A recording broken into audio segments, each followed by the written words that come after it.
صباح الفل. تعقيبًا بس على آخر فيديو كنت منزّله بخصوص وضع الbusiness في مصر والاستثمار في مصر، والمشاكل والعقبات اللي بتقابل الناس اللي بتعمل business في مصر.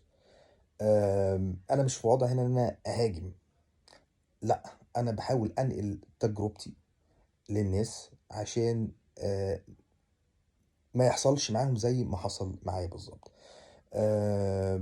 أكيد المشاكل بتاعة الاستثمار أو الbusiness موجودة في كل حتة في العالم، لكن عندنا في مصر يجب الحذر تمامًا، يجب إن أنت تأمِّن نفسك تمامًا عند دخولك أي شغل أو أي business. بمعنى دخلت مثلًا مناقصة أيًا كانت المناقصة دي موجودة مع مين، مع هيئة حكومية، مع هيئة قطاع خاص، مع وزارة، مع أي قطاع داخل البلد.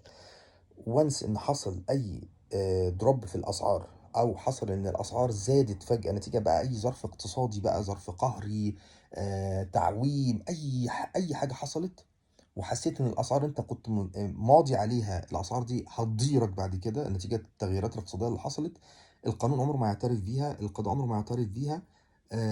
أنت الوحيد اللي معترف بيها. فورًا وقّف شغل، وقّف تنفيذ الأعمال، أيًا كانت العواقب اللي هتقابلك إيه. يكلمك بقى وزير، يكلمك غفير، يكلمك رئيس مجلس إدارة، يكلمك عضو منتدب، يكلمك أيًا كان، خاف على نفسك، اوعى تسمع كلامه، استخدم حقك إن أنت توقّف الشغل فورًا إلى أن يتم رفع دعوى قضائية، أو يتم صرف فروق الأسعار أو تعديل الأسعار عشان تقدر تكمّل الأعمال.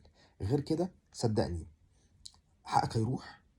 أنا الحكم اللي طلع لي في القضايا اللي أنا كنت رافعها من 2017 حتى الآن عشان أصرف فروق الأسعار، كان حكم القضاء ولا تعقيب على أحكام القضاء، بس أنا بانقل التجربة عشان خاطر غيري يتعلم منها وما يحصلش فيه زي ما حصل معايا.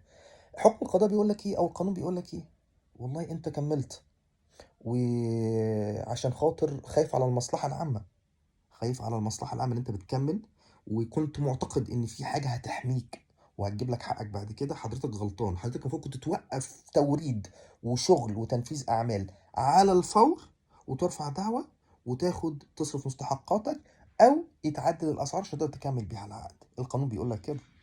فحضرتك لو شغال في أي موقع أيًا كان، مع أي قطاع أيًا كان داخل جمهورية مصر العربية، ولو كانت الأسعار اللي أنت ماضي عليها في المناقصة بتقول إن هي ثابتة مهما حصل خلال مدة التعاقد، حضرتك أول ما تحس إن البنزين زاد ربع جنيه، أو التعويم أو الدولار فرق باريزة أو 10 قروش، فورًا وقّف واطلب بتعديل الأسعار فورًا مهمًا كانت العواقب، عشان تحمي نفسك، وإلا هتلبس في الآخر.